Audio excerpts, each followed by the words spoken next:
Okay, so today we're looking at a stack of um, police affidavits, court records, Yeah, and news reports. and they all cover a scenario that I think every runner, secretly fears. Absolutely. It starts with something so routine.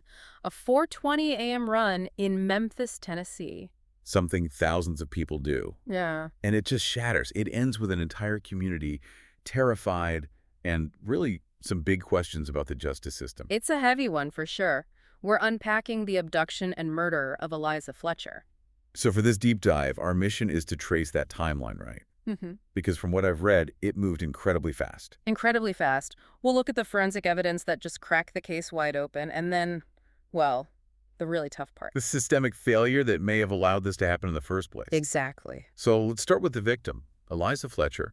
The reports paint her as just a pillar of her community. Oh, completely. A kindergarten teacher, a mother of two, and an avid runner. But there's this one detail in her background that really stands out. The family history. Yeah. She was the granddaughter of the founder of Ordle. The hardware distribution giant. Yeah. Right, so we're talking about, like, serious wealth. Billions. But what's so striking in all the reports is that she didn't live that kind of heiress life. No bodyguards, no gates. She was a teacher, very grounded, very public. Very accessible. Which brings us to that day, September 2nd, 2022. She's on her usual route near the University of Memphis. Right, and the surveillance footage is, it's just chilling to read about. What do the logs actually show? They show a dark SUV, a GMC Terrain, pass her. And then it waits. It waits for her. Yeah. Then a man gets out, there's a violent struggle, and she's forced into the vehicle. Now, in cases like this, there's often that awful waiting period, the missing person label. Right, where police have to wait to see if someone just didn't come home. But they labeled this an abduction almost instantly. Why so fast?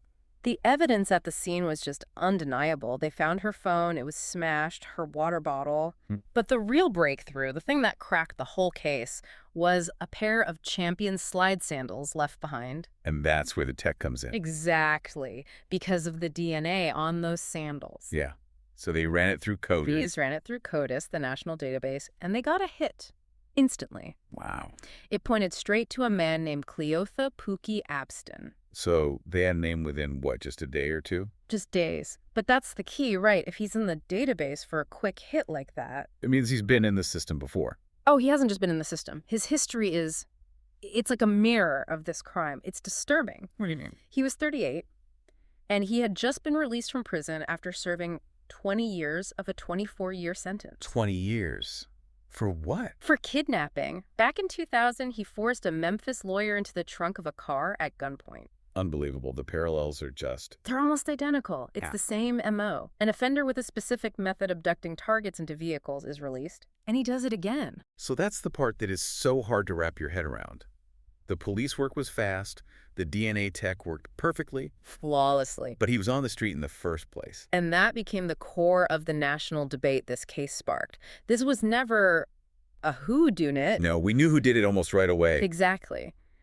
The tragedy is that while this was all happening, Eliza was found deceased. Cause of death was blunt force trauma. So the whole conversation shifted. It went from find her to why was he free? Why was he free?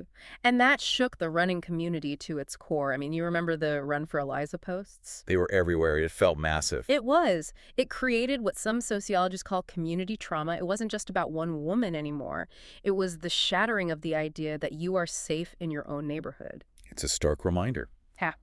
So where are things now? Abston is back in custody, facing life, or the death penalty? He is. But, legal consequences don't bring someone back. They don't undo that loss. No, of course not.